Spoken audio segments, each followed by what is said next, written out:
speak in Chinese, but I speak in English, and I understand that you understand English very well. So please pardon me. This is a research we are doing together with Department of Defense, United States Government, US Air Force Research Development, Swedish Strategic Research Foundation, European Office of Aerospace Research and Development, and many other organizations. I am from Uppsala University. Today I am presenting some of the results with NBP, the Chinese celery extract medicine that is quite well known in stroke research, and I will show some of the examples in brain edema formation and traumatic brain injury.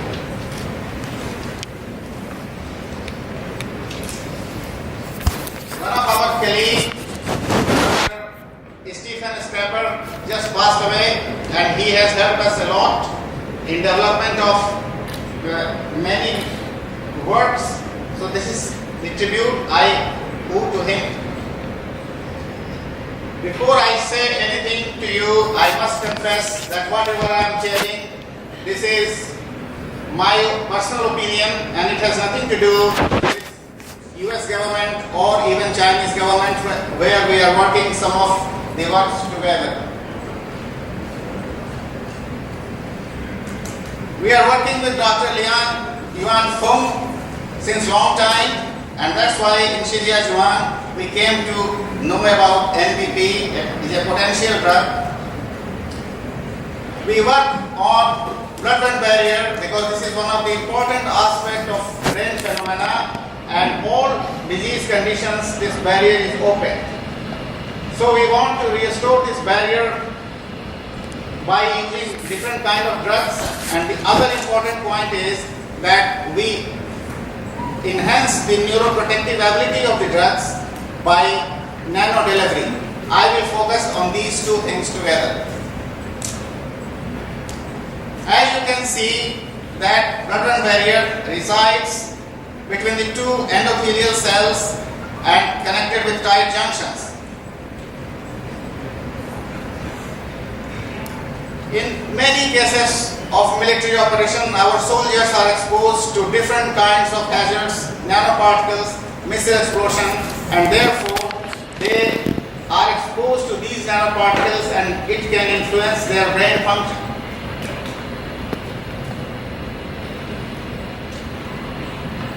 Why use NBP? Because this is working as an antioxidant and many neuroprotective abilities.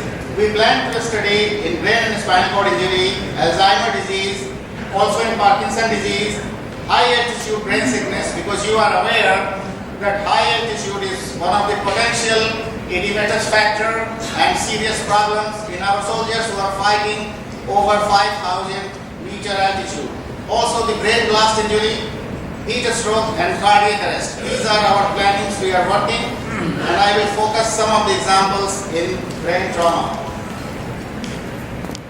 Why we try to develop these drugs through nano delivery? Because any drug that should be good, when delivered through nanoparticles or nano delivery, it is much more efficient.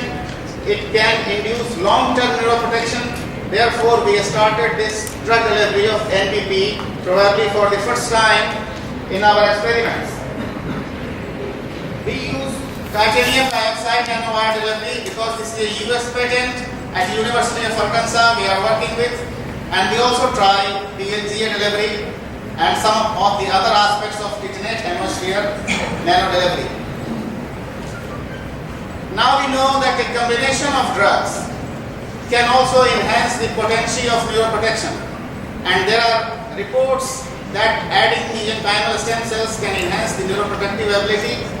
So we also use this, and combination with antioxidants and also multimodal drugs, for example cerebrolizin.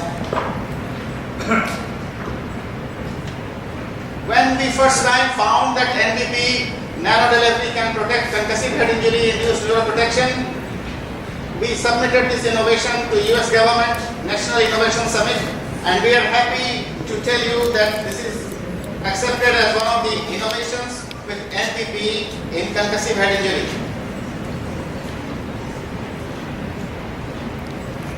This is the citation of NBP ameliorates pathophysiology of concussive head injury in 2014. In 2018, we further developed this and used NBP together with mesenchymal stem cells in Parkinson's disease because all of our soldiers working in combat operation, they have in one time mild to moderate head injury. And Parkinson's disease head injury is one of the risk factors. So therefore, together with US Air Force Research Laboratory, we are working how Parkinson's disease can develop after traumatic brain injury and can we treat them effectively. So this was the another innovation in 2018 accepted when we have given NBP together with mesenchymal stem cells in Parkinson's disease and we have shown nice neuroprotection. This was the citation in 2018 telling that combination of NBP with mesenchymal stem cells protect Parkinson's disease-induced brain pathology. Titanium oxide nanowire is, the credit goes to Pudong Yang in University of Berkeley, California. He developed for electronic purposes and we are using for biological purposes. So this was another innovation I showed to you. So this is the second innovation. DL-NBP ameliorates pathophysiology of concussive head injury. Yeah. We use this titanium nanowire to level the drug by US counterparts in University of Arkansas Fayetteville, and this is Dr. Ryan Tian, this is Dr. Wang. They are the inventors of titanium dioxide nanowire for drug leveling. When we submitted titanium dioxide nanowire level drugs to US Innovation, we also got top 20% technology award telling co-administration of nanowire alpha melanocytic stimulating hormone and cerebralizing enhances neuroprotection in concussive head injury following sleep deprivation. This was given to my wife, top 15% top technology award, who is sitting in the audience. I can show you that stem cells can also be nanowired because they live longer and can have better effects. We are working with the Nobel laureate Sir Proto on small molecules nano delivery together with NBP and other drugs to reduce concussive head injury induced pathophysiology. This is Dr. Ashia and we have shown that titanate nanosphere induced leveling of the drugs are more effective as compared to normal drugs. So this is the example of titanate nanospheres. We inject NBP inside and you can see that its blood levels are gradually increasing for longer time. These experiments are very expensive and costly, so we need great support from various organizations. This is the former Prime Minister, Sir Göran Persson, Swedish Prime Minister, who helped us in establishing this phenomena, and I will show you some data on head injury in military. Head injury in military is one of the biggest problems, and as you can see, the numbers are very large. And also, the young versus old group is very affected by brain injury. Even there are differences between male and female cases. When we have concussive head injury, the networking problem in the brain suffers severely and can influence our cognitive and mental health. This is the example in the United States. More than 100,000 cases are added every year, and this is the example of concussive head injury. What we believe that any kind of CNS insults, blood-brain barrier plays an important role and making edema and necrosis, gene expression leading to cell death. We are basically neuropathologists working with Ingve Olsen, and we published several volumes to show that neuroprotection blood-brain barrier is very important. We are also showing sleep deprivation. That is one of the important problems in military when there are problems of brain injury and cognitive disturbances. Traumatic brain injury could not be induced by one factor. In this side, we have all endogenous neuroprotective elements, and these are endogenous neurodestructive elements. So we want to balance these things together. Therefore, we are using antioxidants, growth factors, and a combination of them. This is just telling that concussive head injury is quite prominent in military personnel. Most of the cases occurring by firearms, and this doctor was the first to distinguish between concussion and unconsciousness after head injury.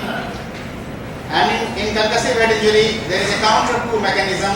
The brain revolves inside the cranium, and therefore the impact side is less, but on the other side is much more damaged. We have created this model in our laboratory where 14.6 gram weight is delivered on the skull, and it produces counter-coup injury. So here you can see that injury is given on the right side, but the left side is showing much more damage. This is an electron microscopic observation. The left side that is not injured is showing much more damage. We also used a multimodal drug, cerebrolizin, that is a mixture of different kinds of growth factors and active peptide fragments, and it shows neuroprotection. Therefore, we started using NBP product, a Chinese celery seeds extract, and this is, I just showed you. What you can see here, that the head injury was given and animals were survived 12 to 24 hours. There is a progressive increase in Evans flu leakage across the blood-brain barrier. Also, the radioiodine leakage is also significantly increasing over the period. Brain edema enhances, brain swelling is enhances, and number of neuronal injuries are also increased from 12 to 24 hours. The interesting point is that once NBP was given in 60 milligram dosage, there is significant reduction in blood-brain barrier to Evans flu, radioiodine, edema formation, volume swelling, and the number of neurons. Interestingly enough, when we have given NBP through TiO2 nanowire delivery, even in 40 milligram dose, the reduction was much more significant and less. For example, here, it is 50% more reduction in blood-brain barrier permeability, edema formation, and number of neurons were much less severe here. Concerning the neuronal damages, you can see that left side 24 hours there are many neurons are damaged, and there is sponginess all over around, and you can see here right and left side both were showing great injury and sponginess and edema. 60 milligram NBP alone showed significant neuroprotection with only few neurons that are damaged here, both right and left side. But when we have given nano delivery of 40 milligram NBP, we can see much more neurons were lively and healthier. Only few neurons are showing damage, but the neuropil was quite compact. I just show this slide that from 4 to 24 hours there is rapid increase in radioactivity and showing blood-brain barrier breakdown and edema formation. The important point is that left side, uninjured side, showed more changes than the right injured side. This is control. When we have given NBP 4 to 8 hours after injury in a 24-hour period, all values were significantly reduced. We also showing PLGA label drug where the blood titers were very high. But I want to caution you here that we must deliver drugs using nanotechnique for those things that are very good. This is an analysis of different drugs, and you can see there are 4 compartments. This compartment is the best one where control lies. This is the worst where maximum changes are occurring. You can see that some drug, due to our confidentiality, I cannot name the drug. This drug SCI-01 when delivered using same technology, this is coming into this compartment. Whereas the other drug that is given nanowire, it is coming into this compartment. And some of the nano level compounds were in between. So the message to you is only good drug when delivered using nanotechnology can provide better results. Not all drugs, just nano level, can give better results. What are the mechanisms by which the nano delivery of drugs can influence better neuroprotection? The real answer we still do not know, but based on our observations, this paper is published earlier, nanowire drugs level, they can penetrate the endothelial cells, very tiny holes that is not enough to induce injury. They can come into the intracellular and extracellular spaces. They live longer because they are not catabolized by other enzymes inside. Therefore, their action is much more longer and selective. We are now working with another Nobel laureate, Yoda, because antibiotic resistance is another problem. So the question is whether we deliver antibiotic in, for example, sepsis, that is almost killing many of our soldiers in the battlefield, can we improve their life by giving nano delivery of antibiotics?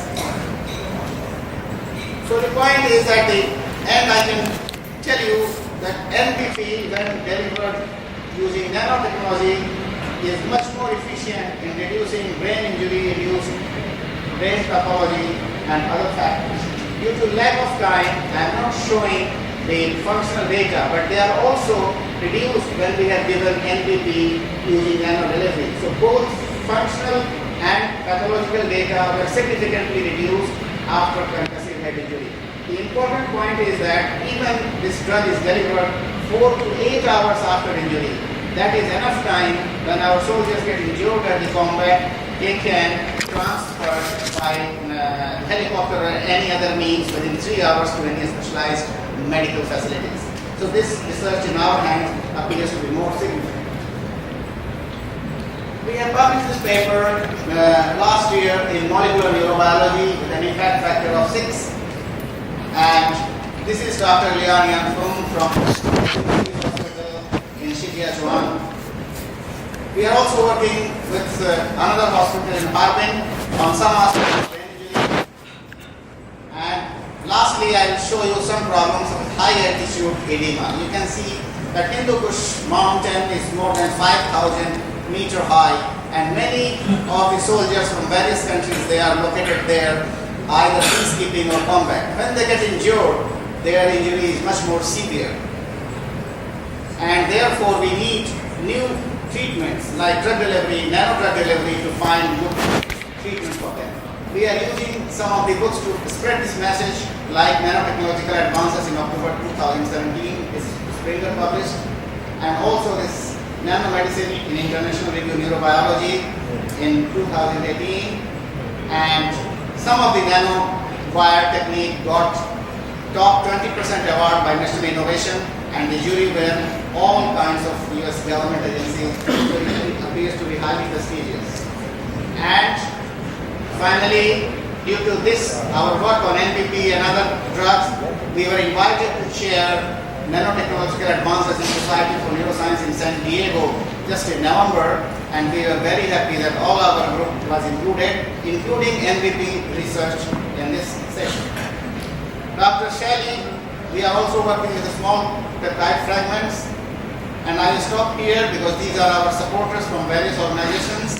These are our collaborators and friends, and this is from Bellevue Peace Hospital, and I am from Uppsala University. I thank you very much for your kind attention. Thank you, Professor. Come back to your side. 刚才我们沙尔玛教授主要谈了几个方面的内容。第一个就是国产的一个定本肽，是吧？国家一类新药通过纳米粒子的这样一个 nanowire， 就是纳米线这样的传输系统，那么其对血脑肿胀、脑水肿和脑震荡有继发性脑损伤的这个作用，优于单纯的 NBP， 所以说对